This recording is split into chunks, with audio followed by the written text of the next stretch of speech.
kick this off.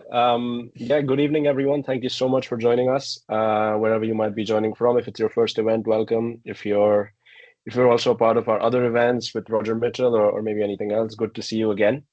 This evening, we are delighted to have Hanna Megaouel with us. Hanna, thank you so much for your time. It's a person we've been trying to get on board for an event for a while, and we're super excited to make this happen. So a really, really quick introduction. Hannah, I mean, we like guests to introduce themselves and tell their own story, but just for someone who might need a refresher, Hannah has a wealth of experience in sports and media. She's currently serving as a project manager at Sunderland in the Premier League, who are doing really, really well. So we have a team to root for now in the Premier League. She's also worked in the past at DAZN, at OGC Nice on a secondment from McKinsey.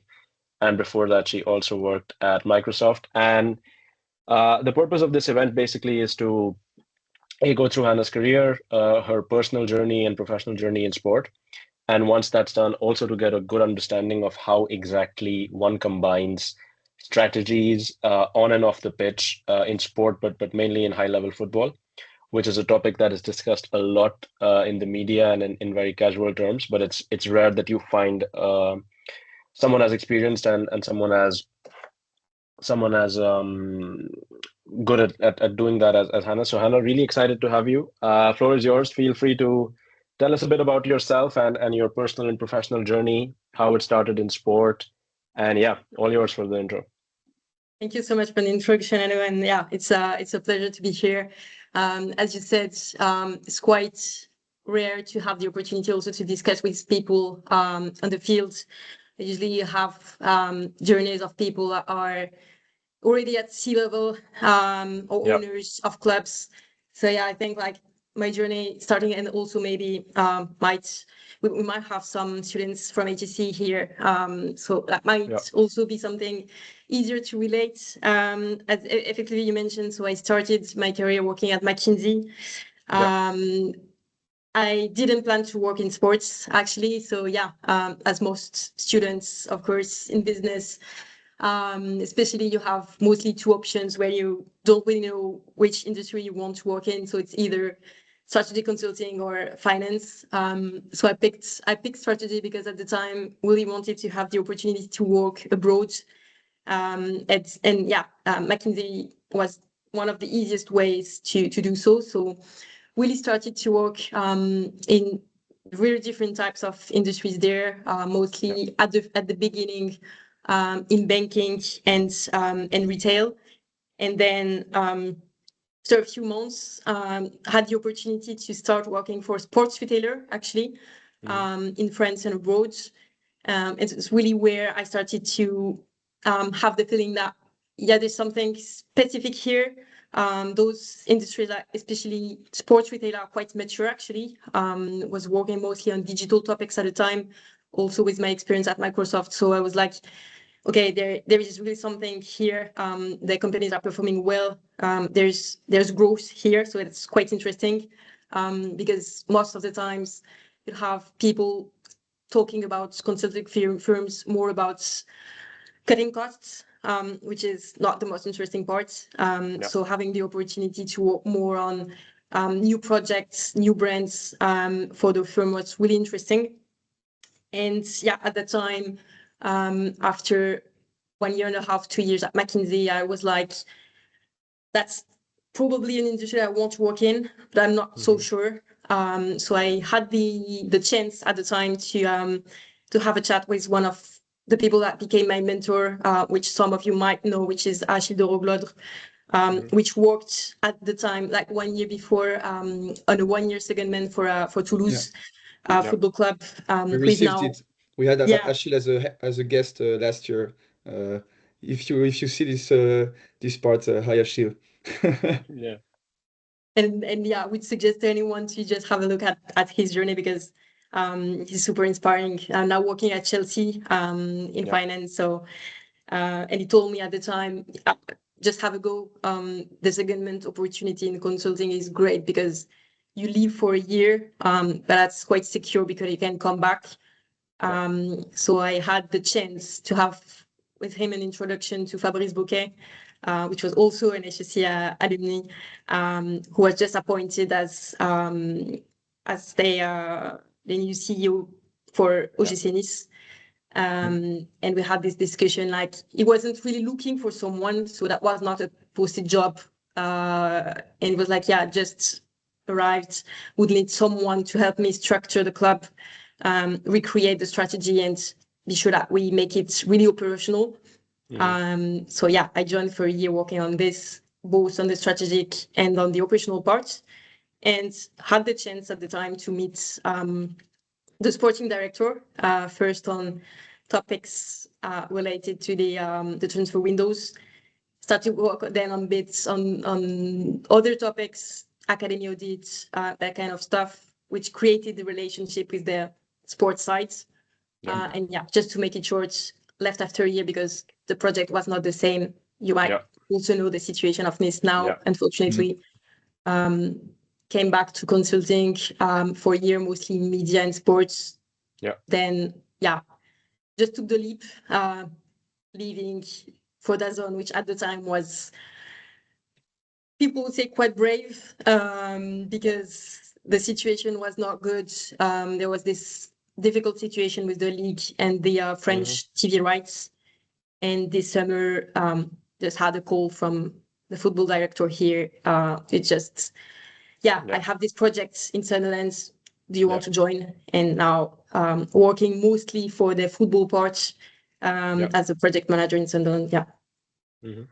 Nice. No, super interesting journey, and it's always interesting to see how it pans out, and what the various paths are towards this.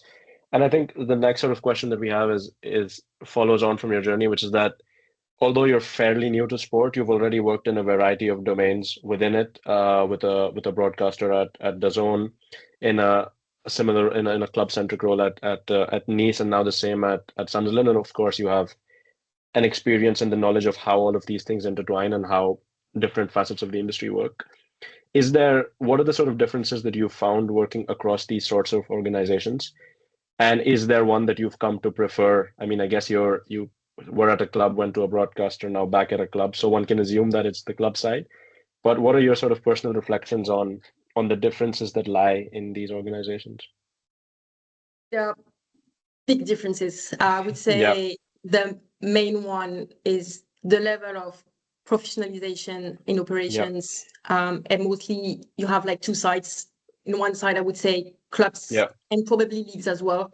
And on the other side would be all the other companies related to sports. So that can be media, like for DAZN, but can be like retailers, on any other companies working for sports. So really, I think why we have this situation is we had, and we still have to a certain extent, situation where the clubs were supported and backed financially by private owners, or like we have, of course, the big example of the PSG at the time, with big inflows of money there, cash that people wouldn't really care about if there was any financial model, like viable financial model there. So there, of course, linked with this wasn't a need to have the appropriate models, operations to support like a real business, I would say. So everything is basically turning around football part as, of course, the biggest part, and I think we can also discuss on the differences between France and the UK. But what I see here is for that size of clubs, I think it might be different for bigger clubs in the UK, but it's basically the same. Really working as really small companies with small means. And when you compare to the experience I had in consulting for those sports retailers, they are just amazing in terms of organization, innovation, data. It was actually really the reason why I started to dig this industry, because there's a huge gap between the two. No, that's quite fair. And I think that segues us nicely into the next part, which is sort of the central part that talks about strategies, especially in football clubs, and how they're run and how you build those structures. So I think at both Nice and Sunderland, you've worked in a role that blends both the sort of business and playing side of things. Even in the playing side, there's a big business that's in there. And it's funny mentioning Sunderland specifically because I remember the documentary that came out on Netflix a few years ago, Sunderland Till I Die, which is personally, I think, the best football documentary there is. Sure. That sort of exemplified when strategy goes wrong, is sort of, and now we're seeing the opposite where the club, League One, sorry, League One a couple of years ago, Championship last year, now fighting for European football in the Premier League. So can you tell us about what exactly it is that you keep in mind? What's the mindset and what's the goal? What does one need to ensure when they're trying to build a coherent strategy for something like a football club? What are the things to keep in mind there? I think like the first thing is usually, and what people will say in all the clubs is there's really two sides, the business side and the football side. What usually happens is there's no or limited connection between the two, which is not great. Yeah. I think one best case example would be what I had a chance to do at Nice. Through the idea of Fabrice is really to have and to build like you would do in consulting, actually, having a strategy for the whole club, supported of course by like financial pillars, because like I think it all really depends on the amount of money that you can make and generate, because just to give you a simple example there, on the connection between so the business and the finance and the decision that you make for the football side is, at one point at Nice we had to change the head coach. And so basically what we did here was, okay, we have owners of the club, we just bring three big options. First one is, if you want the club to perform super well, maybe even participate in Premier League, this is the range of coaches that we might want to bring in. This implies some costs, of course. Then you have the middle option, which is we want to perform correctly in Ligue 1, potentially sometimes participate in European competition, but not on a regular basis. So this is the list of coaches. And then last case will be, we just manage on the budget. So then you manage to have really the connection between the objectives and like the means you have. And I think in the best case, the big part of it would be like, I would say, resources that are not just costs, that are like amounts of money that are given by the owner without opportunities to create value. Sometimes it takes some time, like PSG now is doing quite well, but it took years to create the brands to finally reach out to a point that they can actually generate money here. But this is really something like the backbone of everything that you build behind is just what is really the ability that you have to bring this money through TV rights. And the situation is, of course, very different in France, because independently of what happens now with the rights, but the system that you have in Ligue 1 is the repartition of the revenues from TV rights is not the same for all the clubs. So the big clubs would get much more than the low one. In the UK, it's quite different. Honestly, like all the clubs would get roughly the same, plus the clubs that are promoted, and especially like Sunderland, the clubs that are promoted through how would you say the playoffs, get an extra, which is quite big. So you have also the opportunity to be competitive in the way you spend this money. So I think it all starts with your budget, how you can make it work to to manage to have like something that works like a real company, which is not always the case, and leads to things like you maybe like, I think what the poorest example is Bordeaux, how they managed. It's really sad. but I would say that's the most important thing. And then you have to, traditionally strategic consulting have your main pillars. I think like ours, when we're at Nice, where, for example, like we wanted to be one of the best customer-centric clubs. So then you have what you need to do for all the domains to be able to support this objective. It's really, like I would say, very pragmatic and very systematic process that most of the clubs are not doing, just operating day to day, very basically. So yeah, that's fair. And comparing the two projects, I think because they're very different, not just in terms of the macro context that exists in England and France, but also in what they represent as clubs, where they stand in the hierarchy, their histories, and so on. So at Nice and now at Sunderland, what are the key differences that you've had to keep in mind when preparing a strategy? And yeah, just what are your thoughts on adapting that by the context of the club? Yep. So basically at Nice, it's interesting because at Nice it changed just in 1 year. So for the context, when I joined the club, what I was told and the idea of the owners was we want to compete PSG. So we want to be the second best team in Ligue 1. So when we started to build like the budget with the CFO, everything was budgeted based on will be top 5. Which also had an impact, a big impact on the revenues. Yeah. And as you know, mid-season there was this project on maybe we might buy Manchester United, which happened.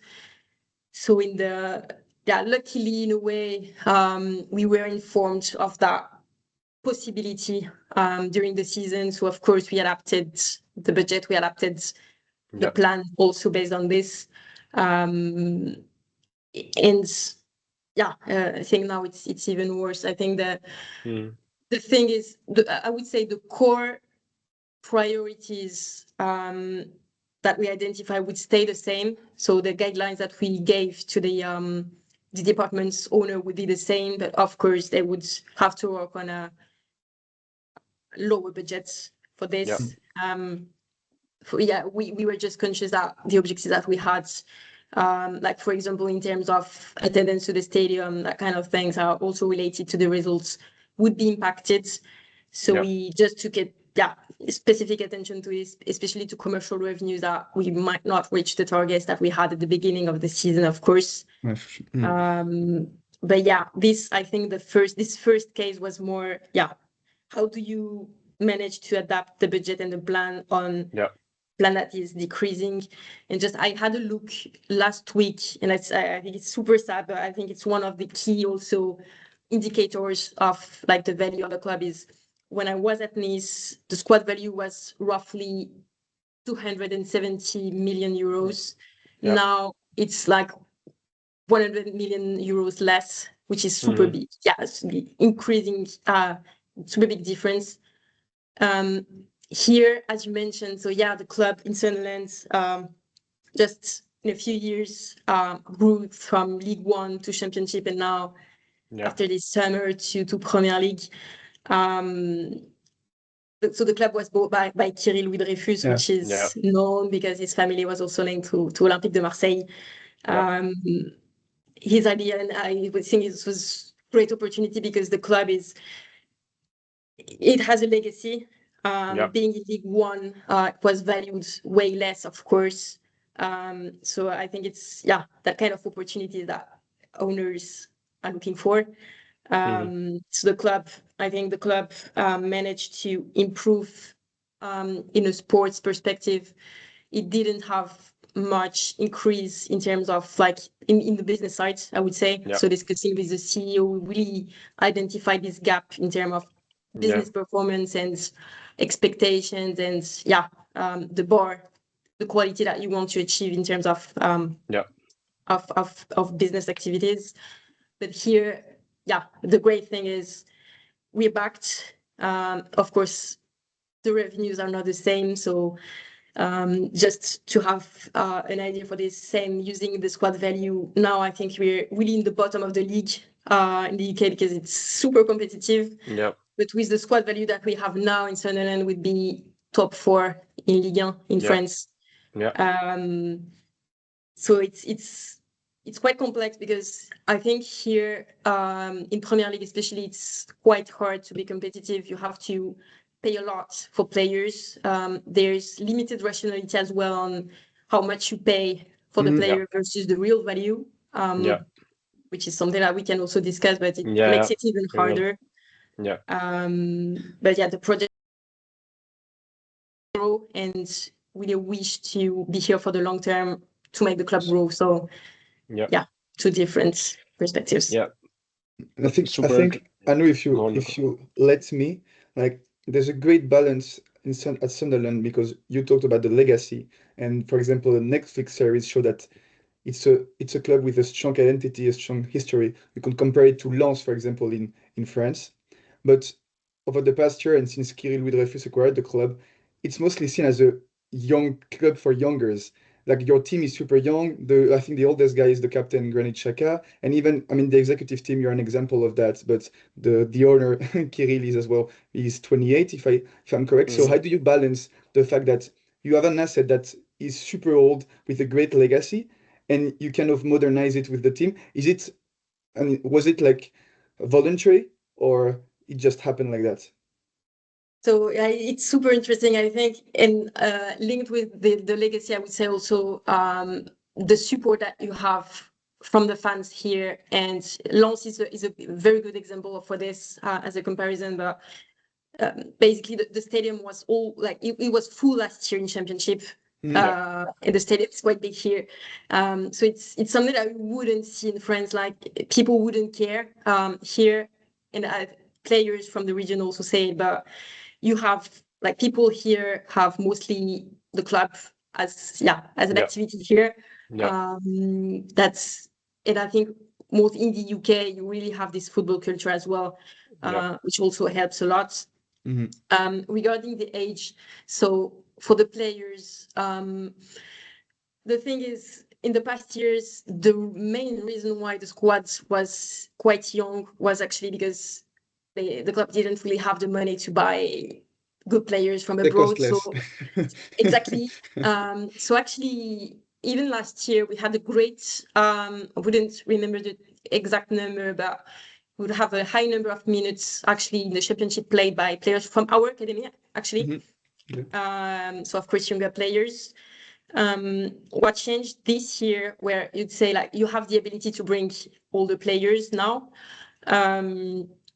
We have the second youngest squad after Chelsea. I think we managed to have a good balance. Of course, we have Granit Xhaka, which is a bit older. Most of the team players are way younger. I think very good ones as well. I think part of it is also choice from the director of football and the coach Regis. We also noticed that we have a lot of French players or French-speaking players. I think you need to have still a balance between players that are used to the top level and top leagues, and younger players also bring, of course, like financially they are cheaper when you manage to get them and identify them, and that's really important. And something we want to build as well is the recruiting part. It's key for clubs because it helps also to, and especially I think in that kind of competition, to have to use your budgets wisely, because here good players might cost like 100 million. It's a lot. So to be careful with the money that you have. Younger players are, of course, a good way to do this. If I take just one example, like I think if we compare, we had Habib Diarra, which was one of the highest transfer costs this summer, which we paid roughly, I think, the same as Paris FC did for Otavio this summer. Totally different players, totally different range of age. And now he's of course he's injured, but I would say like totally different also quality of player and impact. So I think in Ligue 1 is starting to become like unfortunately starting to become a secondary market. We have in France very, very good academies. We produce very good players that are doing the academy part and the training first games professionally in France that are leaving, generating some money, of course. And then we start to get the players back at the end of the career.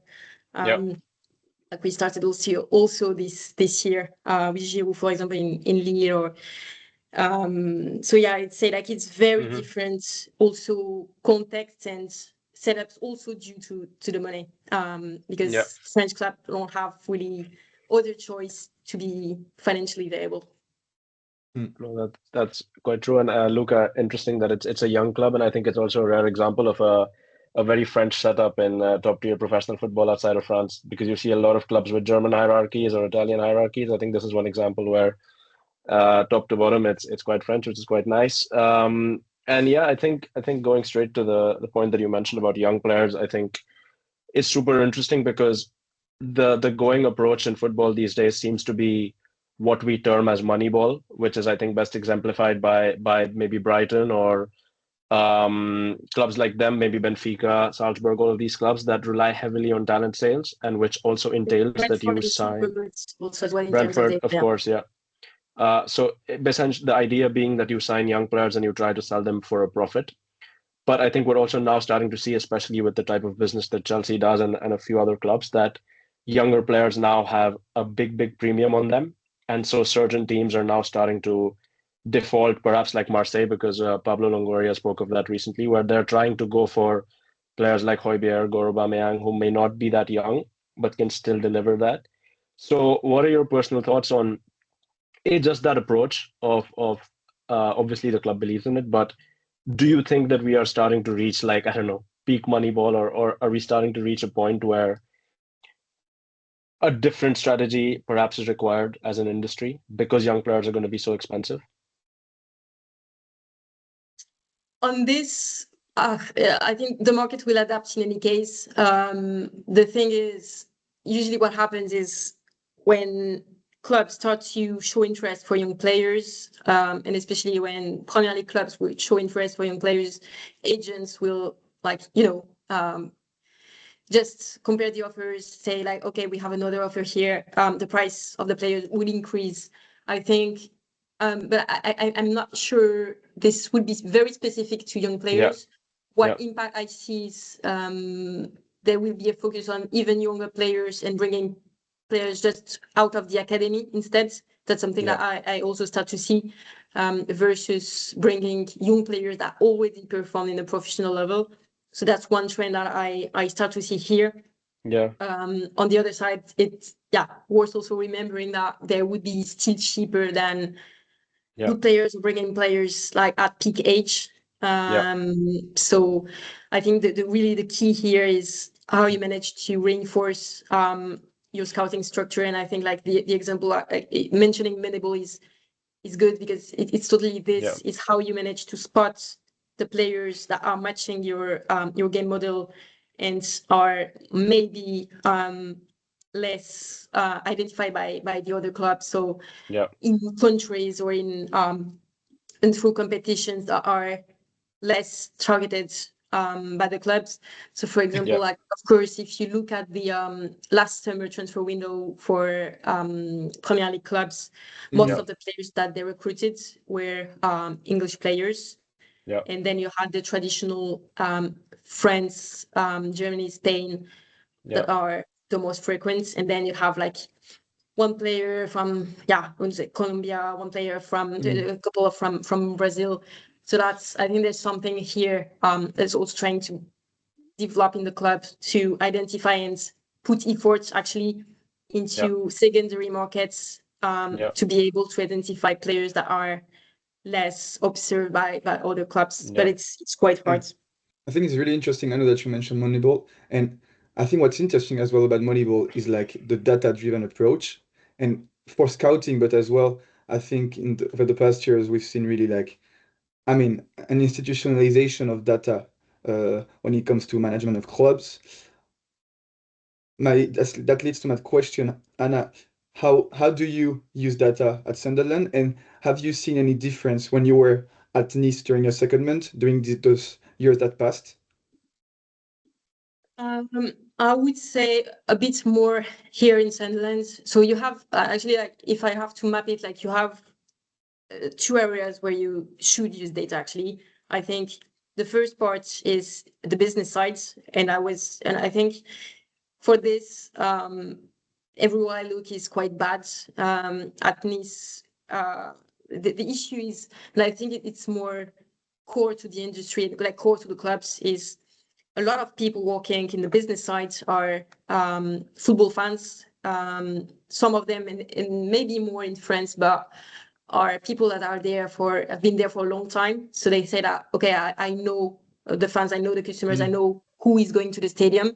And one of the things that we showed actually at Nice was that there was a misconception of who were actually our fans. So this leads to lower results, or like not optimal results in terms of commercial actions. So you wouldn't be able to target properly the people. Like, just to give a basic example, like when I was at Nice, I did the first A/B test email in the club. So the club had its own CRM, but wasn't really using it for segmentation purpose. So yeah, the use of data was quite low. In the sports side, then there's multiple ways to use data. The first one is, of course, like I will discuss, the scouting parts. Yeah. So on this, there's a lot of good providers. I think the use of data is developing. The issue we had at Nice was, as always, like the team was quite small, so we had like one data analyst to support. In this context, like we really have to pay attention to not rely only on data, because for players, there's more than just like the physical KPIs to assess whether the player will be a great fit for us. But yeah, I think that you start to have a great bench of tools that are used by clubs. I think both in France and here, of course, a bit more. And then you have everything related to like supporting the staff. So basically, all the work done by the analysts on team analysis, opponent analysis, being able to assess and predict what the opponent team will do, to be able to adjust. And on this, I think a very important piece is everything related to set pieces, because of course, when it's open play, it's quite hard because it's more unpredictable. Set pieces and especially corners, you have a really good focus on this. Some clubs are even starting to work with big tech, like Liverpool is working with Google on this, to build models, like predictive models, to understand, like, okay, what's the most likely setup of the opponent team and how we should adapt for this. So this is starting. You still have a big difference, of course, between the clubs. I think top clubs on this are, of course, Brentford. So Brentford is especially good in set pieces, but I also have the technical backbone for this, because the owner has a company dedicated to it, so it helps. And on this, you also have like Liverpool, big clubs that have been investing in this for years. That's something that takes time. But that's really interesting to see that it's growing also as well. Again, transitions well into our next question, which is, you mentioned, of course, that we are starting to see examples of this come to France as well. But what do you think is the general difference in both level and approach when it comes to French and English clubs, in terms of how not just the data strategy, but also the level of sort of professionalism, or the level of, let's say, rigor that goes into defining a strategy? I think, of course, the top Premier League clubs are on another level, but I think on average you find that, and this is, I guess, an intuition, that even big clubs in France, you find that their approaches off the pitch can seem to be very artisanal, relying on, let's say, the same 3-4 agencies for, I don't know, sponsorship, CRM, recruitment at times can seem very, very erratic. So do you think there is actually a cultural or like a generic difference, or do you think that they're sort of on the same page and it's just a club by club thing? It's hard. I would say, like in France, from what I know, you have roughly like 2-3 clubs that are really operating on a professional level. And mostly, I think it's not totally correlated, but it's also largely correlated with the number of staff that you have. Staff, like all the people that you have. In PSG, you have, I would say, like too many people actually. But the fact that they are staffed well enables to work and develop more. What happens, unfortunately, in most Ligue 1 club is they're really, really small structures. So people, most of the case, would work like just on fixing the basics. Just to give, a simple example of this is what I was really surprised when I joined Nice. So the merch director was explaining me like they would, with just one member of the team, do all the, like when you order on the e-commerce site, they would do all the packaging, and then his like the director with him was himself taking this to his car and selling this, which is you just wouldn't expect this when you order on the website, of course. What happens in the UK is, I think it's a bit more professional. I think most of them also leverage, like they understand that they can't do everything on their own. So you have more partnerships, like, for example, here, after being promoted, we're not working with Fanatics for everything related to the merch. So it makes it also quite easier to leverage third parties on this. But I would say, for the rest, you have the same issue that you have in French clubs. I think more than countries, the thing is the size of the club and the money that they have and the background that they have. Like, for example, as I mentioned, like now Sunderland is backed by a big owner. Now we have the money from Premier League, but we have this past experience like of League One, Championship, like kind of unprofessional setup. So we have to get up to speed to match the top clubs. But I would still say that in the UK, and especially if you start to look, I started to look just at the job descriptions and the open position for those clubs.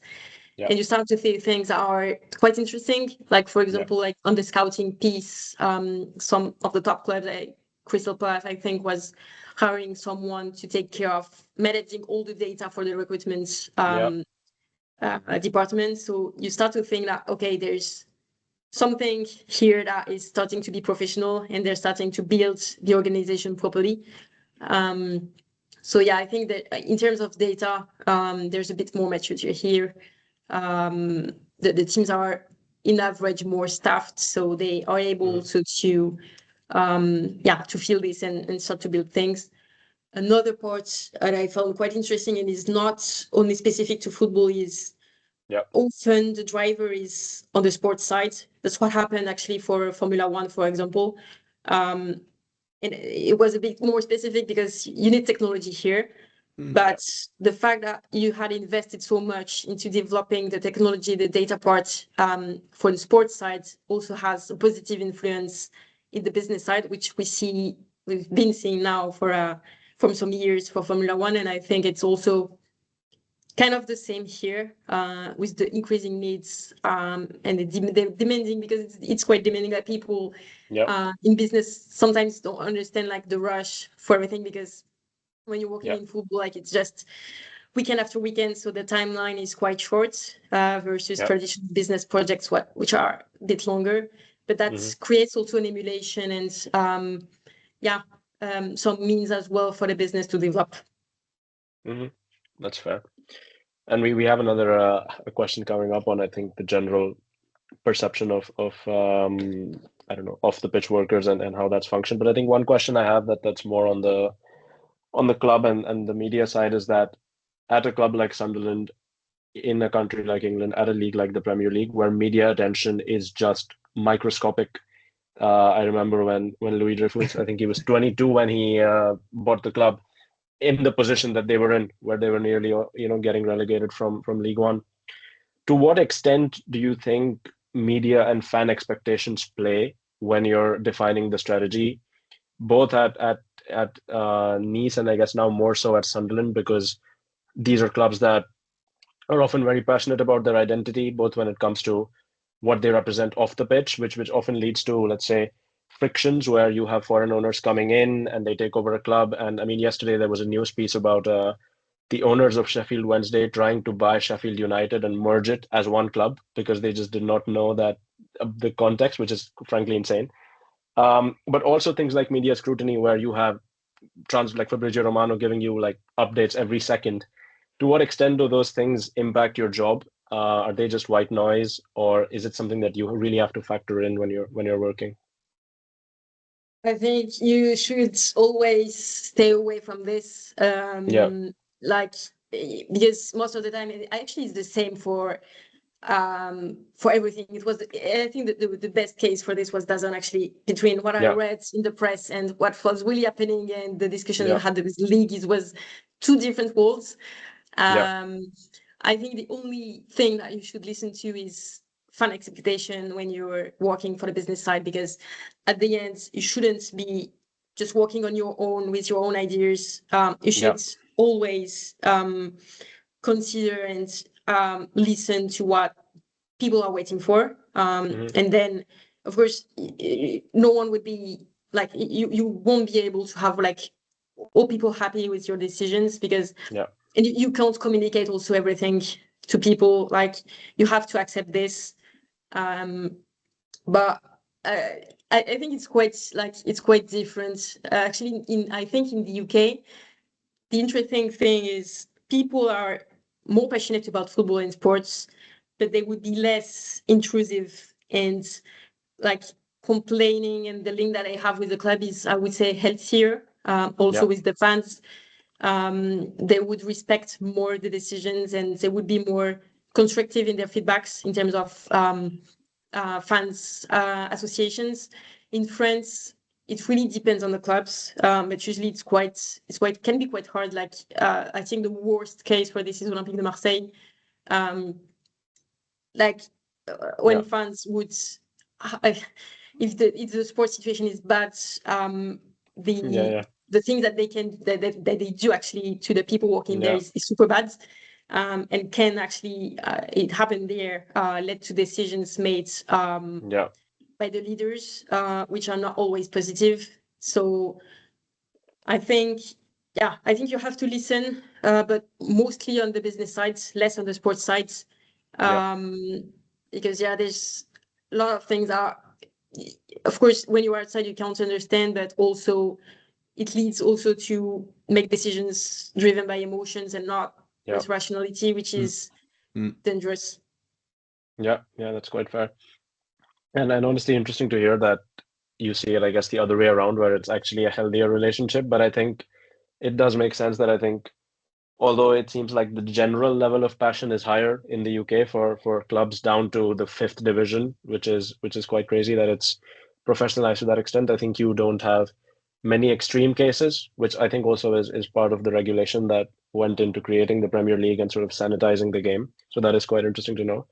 I think we have 2 or 3 more general questions on I guess, more personal elements and sort of your reflections on the industry and how it's evolving, let's say, as an employee or as somebody that's a part of it, that's a stakeholder. I think the first one being that there's a lot of talk about the things that are the sort of next big thing, the next revolution, whether it's AI or whether it's more private capital coming in or media rights changing and all of those things that are going to impact or fundamentally change football or sport. In your experience as a consultant, as somebody leading change, and now also on the club side, can you see or can you pinpoint any such trends or any such technologies that you think are really changing the face of the sport or that are going to have a big impact in the future? So in the sports industry in general, I think one key element, and I think like everyone would see it at the moment is everything related to individual practice of sports, like all the brands like Strava, that kind of sport tech in a way. I think since COVID mostly, like been 5 years that this market and like fitness market in general is really booming, with wearables as well, tech supporting the development of non-professional sports people. So I think this one is a really interesting one to follow, because the trends are still growing, and I think this won't stop now, because there's also a focus here that it's related to healthcare, and that's something I think is also starting to become a big focus for people. So this is a big one. I think now if we speak more about everything related to professional clubs and companies around,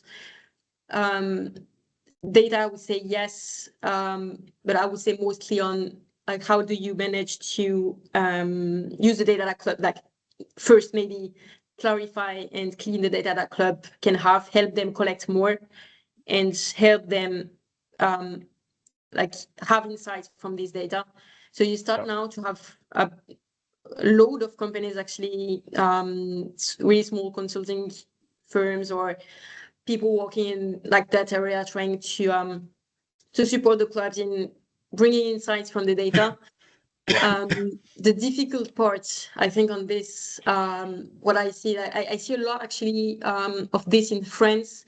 The hard thing in France is the club have less and less money, and I think that's also an important trend to mention, because with everything happening here with the media rights, this income revenue from the TV rights is starting to decrease. So I think this season in France, for example, we still have some money from DAZN and from money from DAZN. Starting from the following season, I don't know what will happen then, but at the time, the rights are only managed by AFP, so the revenues are of course way lower, and this impacts a lot how clubs can spend the money. And as you know, like the main source, like the most important costs for clubs is just payroll, and mostly like players, coach payroll. So this one will be an interesting one to focus on, and I think there is also maybe on this side an opportunity for people to work on businesses supporting clubs to optimize this, because they will have to be super cautious about how they actually manage and create value here. They will have also to develop new sources of revenues. Sponsoring is one, but here the difficult part is, so at least when I came, actually, we brought the sponsoring lead from PSG that started to create this entity at Nice.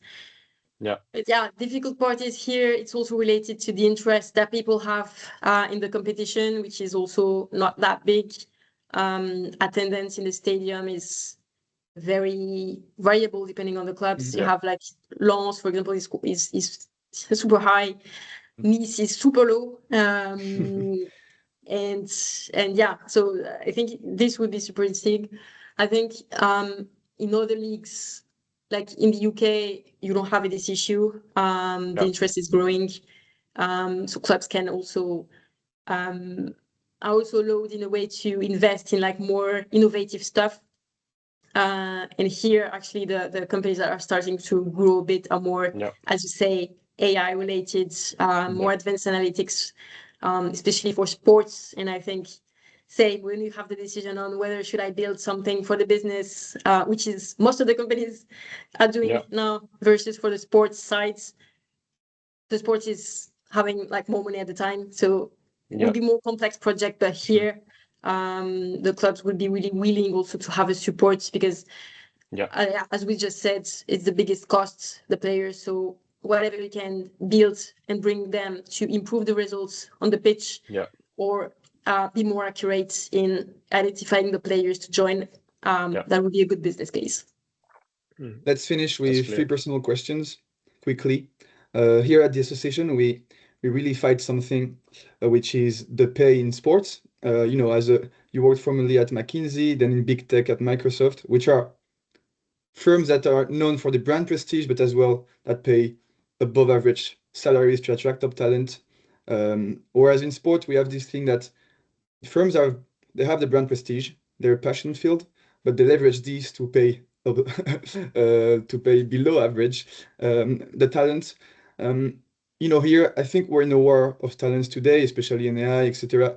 And as an association of students that are really eager to work in the sport industry, do you think clubs should, try to attract top talent by raising salaries? Do you think will happen? You just said that as well. For example, French clubs, they're really tighten their budget. So what's your opinion on that? First, it's true, and I think that's wasn't the pain that we have. Multiple discussions I had with also people coming from or Central or like big engineering school in France that went to the clubs. The whole payroll in sports is low, and I think super low. I think it helps when you have when you worked in other firms before at one point to also just show that the difference. But most of the clubs don't care about raising the salaries because you have a lot of people that want to join clubs because that's their passion. So they will always find a way to bring someone that would accept to get paid less than you. And also, this is linked with the issue that they are less aware of the profiles and the quality of profiles that they can have, and the reason why you pay this for this profile and this for this other profile, and see the difference in terms of what more experience or a higher cost profile can bring. I think this is starting to change a bit, but it's super slow. And I think on this is the same, it's the same in the sports side, in the football side. It's excluding the coaches, of course, but even for people working in recruitment or analysts, maybe even worse, actually. This is hard because of the competition.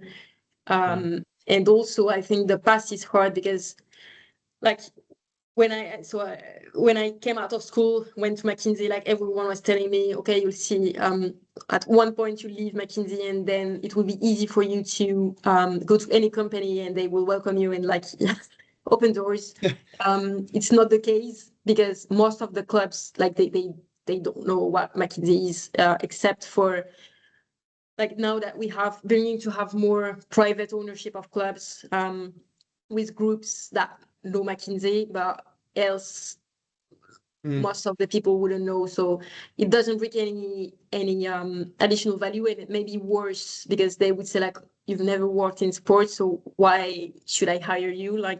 There's no sense.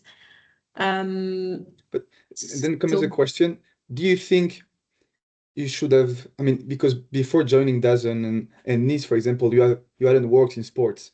Do you think it's actually an advantage when you're new to sports? You might be not biased, and you're going to just apply frameworks. McKinsey is known to apply. Makes you, teaches you how to think using frameworks and everything. Do you think the fact that you're not being biased by the sport industry makes you better?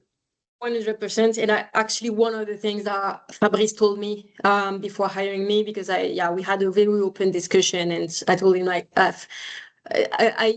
was following football a bit, but that was not the sport that I was following the most. When I joined the club, I saw the players. I wouldn't know the names. If I knew there was players, but we just meet in the street, I wouldn't know. And he told me I think it's great because I don't want someone that is biased or takes decisions with emotion.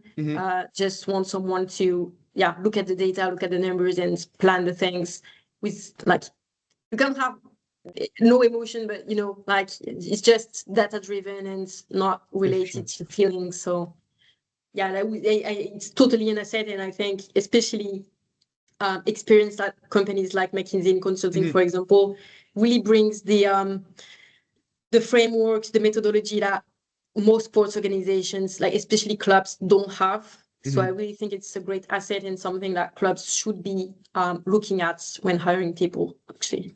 That's great because it's a transition from our next question.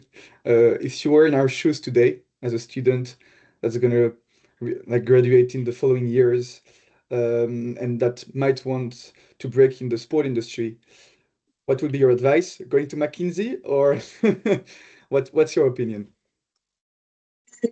On this, I think first of all, because I think it's quite hard to get in, like in general, like there's not many roles. First, I would say not limiting to clubs, because that's where there are less number of jobs. And actually one of the issues that we have here is mostly people would bring people that they know. So it would be like really a network thing.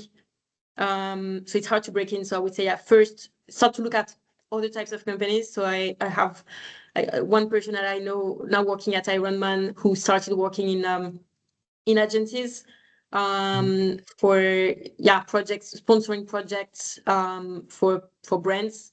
So that helps him to jump then to a sports organization. So that would be the first thing. Second one is start to work on side projects. Start being communicate on the things that you do. I can't remember his name, but there's a profile I know, maybe working at LFP, which I think like each week publishes something on LinkedIn on the analysis. Jean Lamblin, our good friend Jean Lamblin. Good friend of us, yes. Yeah. And I find it super good, like really brings quality and like sharing things, making his name known. So that's something like I would say easy when you're in school. Like I remember when I was at HEC, like I had a lot of free time as well.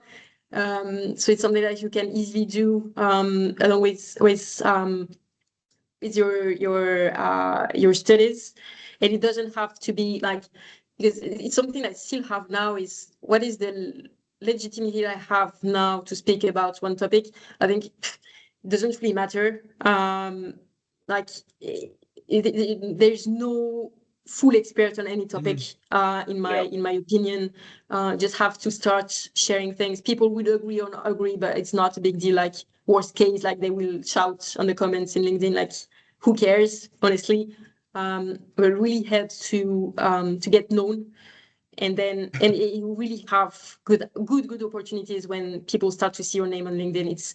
It's really not used at a good level, I think.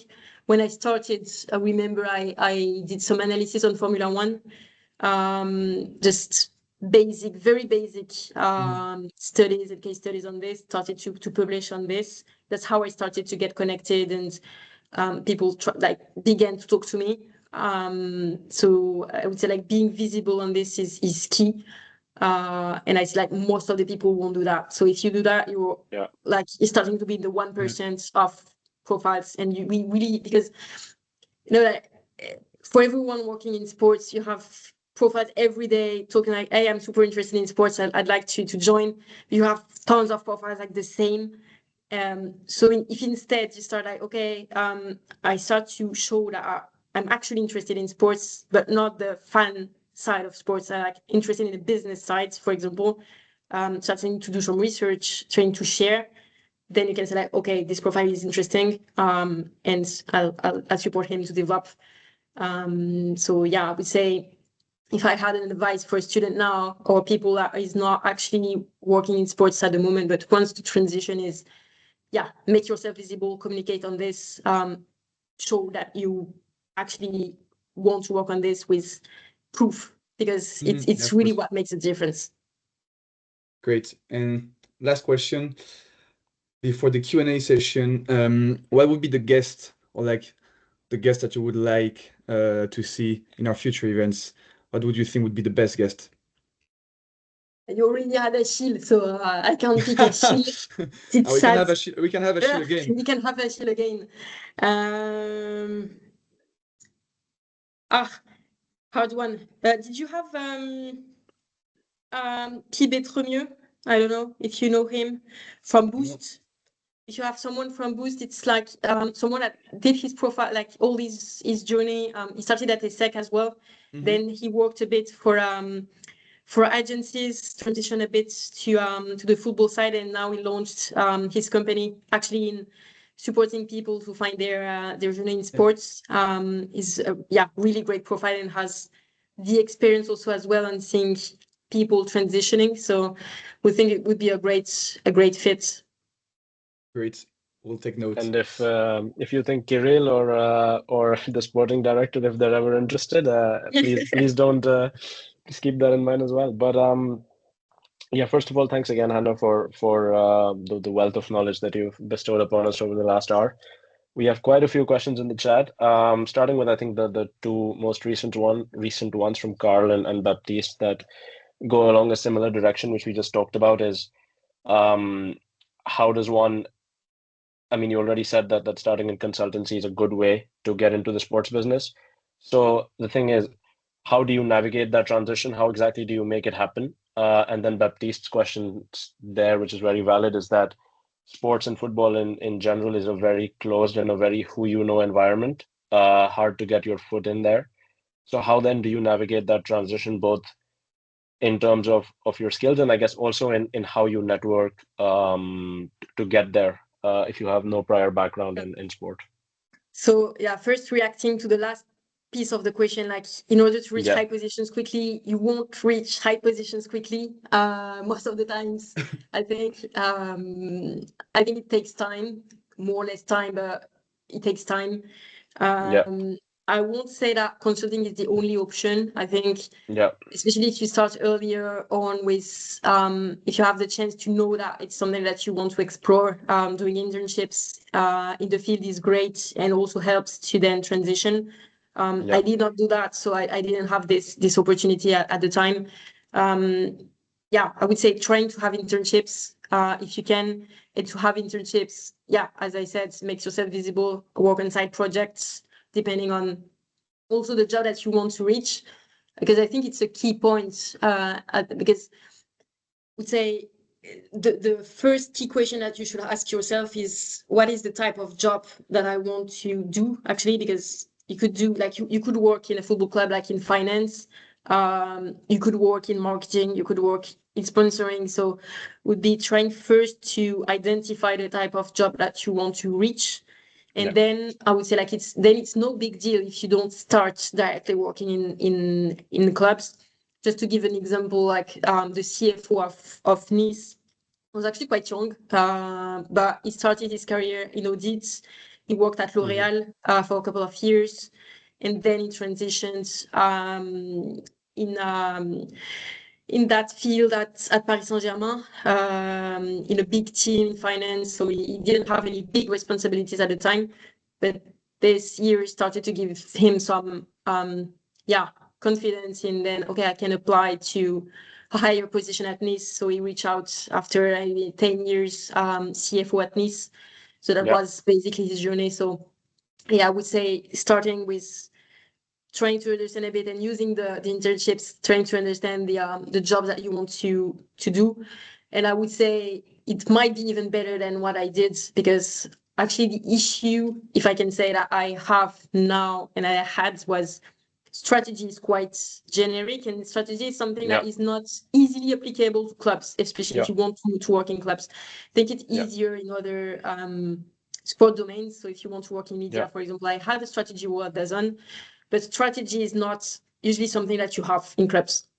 So it makes it more difficult to transition if you come from this background, whether if you start, like, I don't know, working in marketing for like any brands, whatever, or luxury brands, then it starts to be more logical to transition at one point in marketing for a football club.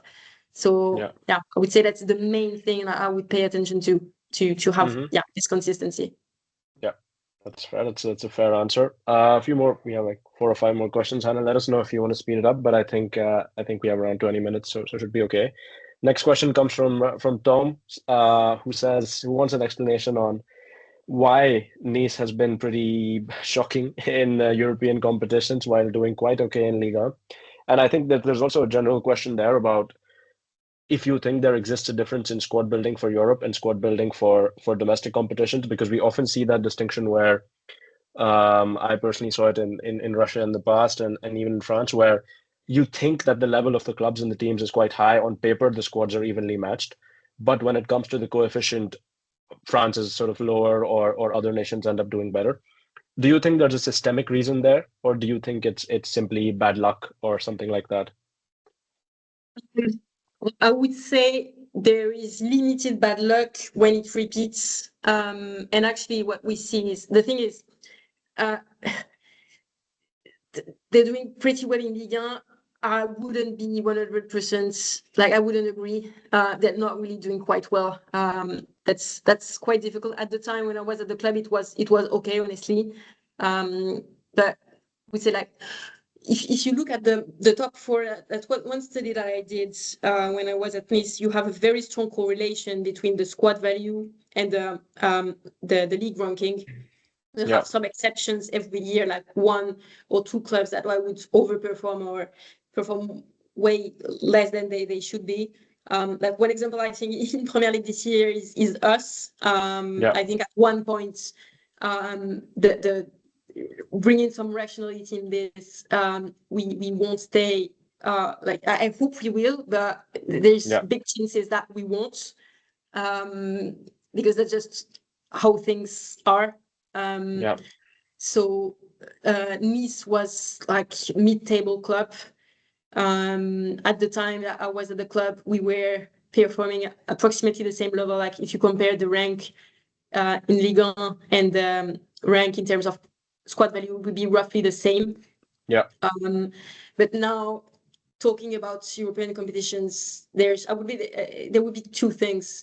So first point I would say is the experience of players that the squad has in European competitions. So that would be something that we would look at, building a squad if we wish to participate and perform in those competitions. So for a given player, like similar profiles, the one that would have experience, for example, in Champions League, that would be something really important to have in your squad if you want to perform.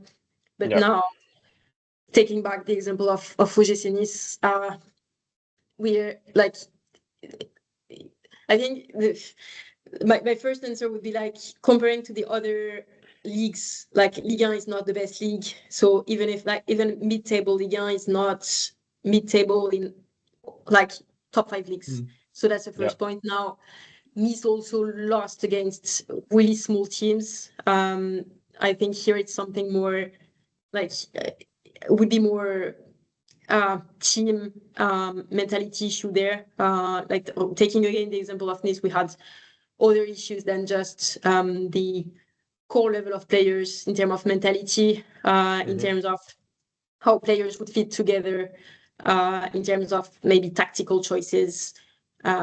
Because here also the experience of the coach and the experience of the coach in these competitions counts as well. So it's really a big number of things here, and that's also what makes it football interesting, is discussing also from the good games that we had here at Sunderland with the same players. If we had like a different mindset, or the way that the coaches would take care of the players, individual reviews, supporting care, the results might be totally different, because the way players connect together independently of their level in the paper is key. So the environment is also a big thing. Makes sense. Yeah, we have a couple of questions on the financial side of things, I think, which are quite interesting. The first one is from Jules, who asks, how do the French and English systems differ in the way in which they supervise and enforce financial rules for football clubs? So the DAZN, of course, is quite controversial and at times quite heavy-handed in how it metes out punishments, as we saw with Lyon earlier this year. And I think it's an interesting time to ask that question, because for those who don't know, the Premier League also announced new regulations that will, I think, replace the PSR, which on its own has been quite controversial. So Hanna, how do you see that, the difference, and also how the trend in England? I would say it's roughly the same. I wouldn't say the incision is hard. Like I would say that it's not hard enough with the issue that we had, because there's a lot of ways also to turn around with the rules. I think we're starting to have more rules as well in PL, like the one you mentioned. I think it's still discussed. Of course, clubs like Manchester City are not super happy about this for obvious reasons. I think I don't believe that it's going into the wrong direction. I think actually that's something that we need more. I think it's maybe, I don't know if it's less important for Premier League clubs. We saw things that just don't make any sense. The squad of Chelsea a couple of years ago was just they spent so much, and you just have to ensure that. And I think it's great for the way clubs are actually growing and starting to develop as professional organization. Is that to remind that it's like clubs shouldn't just spend the money, and there is the organization and companies like all the others.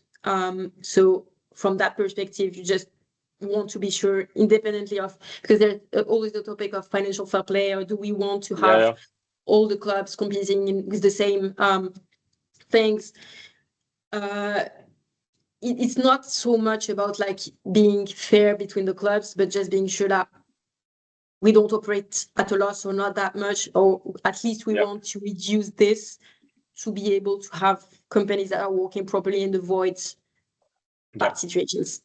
Yeah, that's fair. Last few questions, I think 2 from Bruno that are quite interesting and that I think can be combined in a sense. I think his question is, as a consultant, as someone that's trying to look from outside, what is your view on an industry where clubs have to sell their most valuable assets every year to balance the books, and especially that becoming a business model, essentially in places like France and Portugal and the Netherlands, to really, for sort of the survival of the clubs? Do you think that's sustainable? And do you see any new revenue streams coming up in future years that could perhaps go beyond these traditional ones, including sponsoring, matchday TV rights, and I guess player trading now also can be considered as a real revenue stream? So A being, do you see that to be a sustainable industry as it is now? And B, do you see it changing? Do you see any new streams coming up? First, I don't see player trading as a bad thing for the clubs, because like I think I would say it's the opposite, actually. I think it's great because it motivates also clubs to develop the players. Like the example that we had this year with Strasbourg, of course, like they have a link with Chelsea, but they're doing quite well, and they start to have and invest some money in the squads, doing great in Ligue 1 this year. Also due to the fact that they were able to sell players. I think like it's a journey. I think it's great if we can start to have clubs investing more into their academies, trying to bring young kids, develop them. Rennes is a very good example for this, because it's been in Liga for a certain time now, but really super good in developing the players, in of course selling them, but still being competitive. Because the thing that we don't want to happen is, which is the case in some clubs like Auxerre, but is the situation where the financial situation is bad. So, okay, we have to sell all the good players that we have just to survive. And now next season is, okay, the results are so bad because now we don't have any players.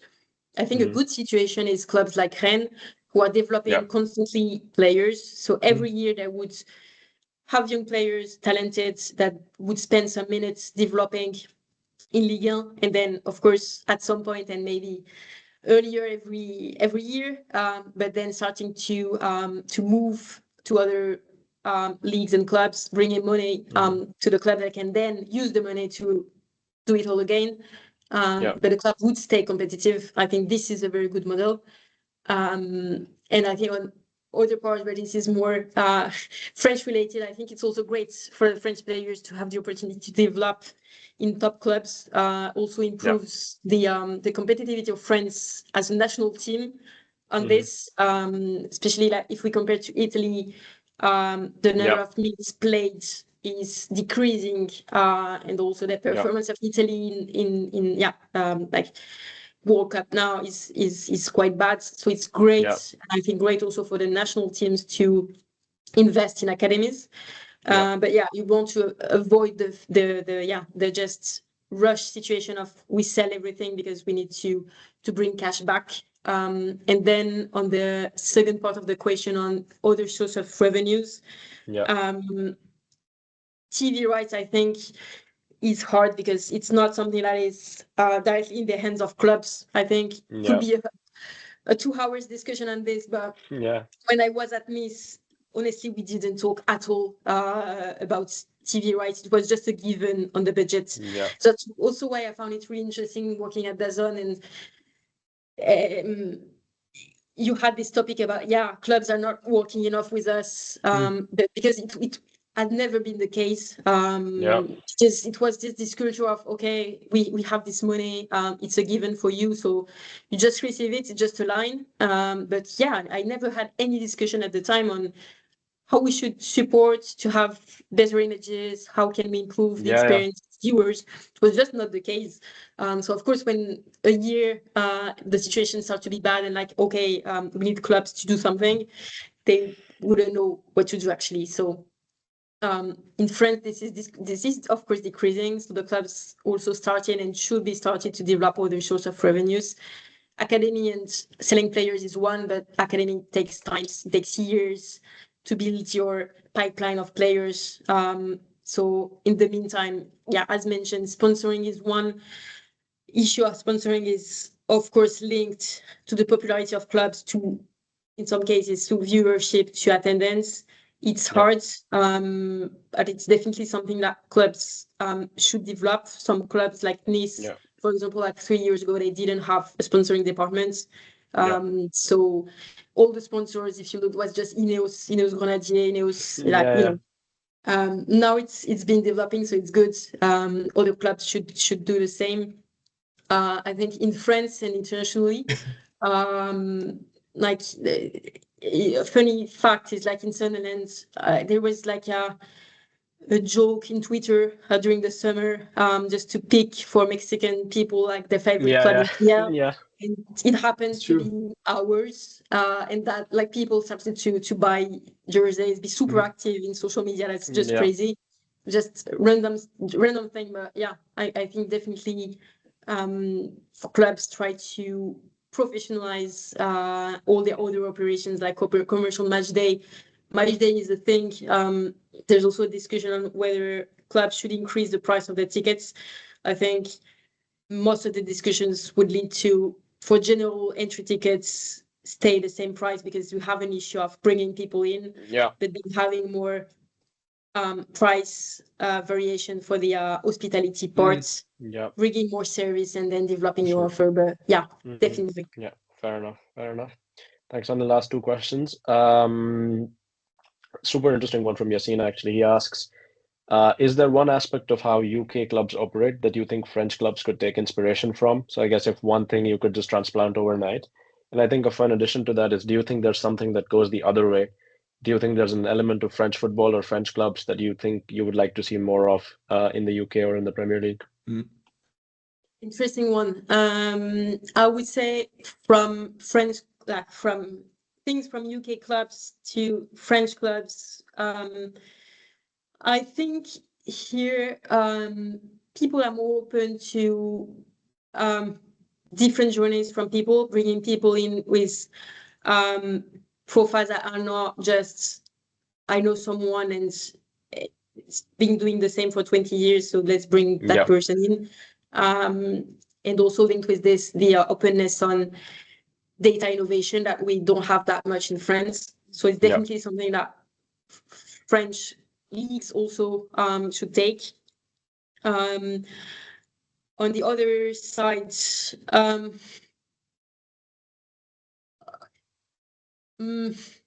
it will be mostly on the sports side, but I think on the academy here it's good.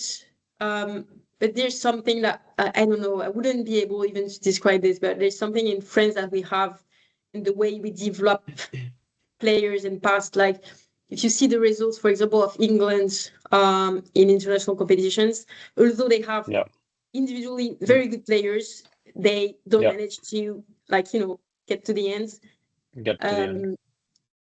Which is something that we have in France. So I think the way, and especially maybe the way academies are operating and the support, the transition from academy to professional teams for coaches, for example, bringing training expertise also to the teams is something that is great, I think, in France. That could develop more in some clubs in the UK. Perfect. Last question. I think Nicholas has added a nice appendix to it. Baptiste asks again, at our point, especially if someone does want to end up working in football, what are some good internships that go around in sports? I know Sport 5 does a lot. I know there are some clubs that do that.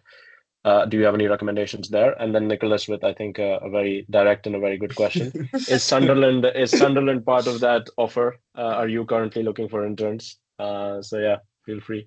You get past the screening because you're here, so you get past the screening. Exactly. It's difficult because now you need a visa to work here. So it makes it actually difficult for people, even for full time, to work here. But what I would say, like, I didn't do any internships in this myself. So as I said, I think internships are the good moments for students to try jobs. So I would say take the opportunity here, depending also on the number of internships that you can do. I know at HEC you can do like 2-year break also to try different things, which is, I think, super nice. So I would say maybe the first internship, like, it doesn't matter if it's not directly reports into sports, but then the second internship leverage the position and the domain that you've worked in the first internship to try applying another one. As you mentioned, I think for sports internship like Sport 5 is a good one. I think agencies, and especially related to sponsoring, is super great, and creating a way also, because there's some jobs, like everyone at one point wanted to do marketing, so it was really hard to break into marketing. For example, sponsorship and generating revenue actually is something that it makes it easier for you to be relevant for a club, because, for example, like a marketing position would be a cost for the company. Like, they would have to justify why they won't bring someone else to join the team, whether jobs relating to creating value in commercial, in sponsoring especially, which is growing a lot, is a competence that is, like, I wouldn't say it's rare, but it's not that frequent in the market. So it's definitely something that will grow and that deserves attention. And I think jobs here are easier to reach as well. Perfect. Listen, Hanna, thank you so much for your time. Been a great evening. A lot of knowledge to take in. And yeah, all the best for the season with Sunderland. And we hope to see you in the Champions League, winning the Premier League, all of those things, perhaps in this endeavor or whatever has to come next. So yeah, thank you so much for your time. Thank you everyone that joined in. Thank you for your questions. And yeah, Hanna, if you want to say anything else, the floor is all yours. Thank you so much for the invitation.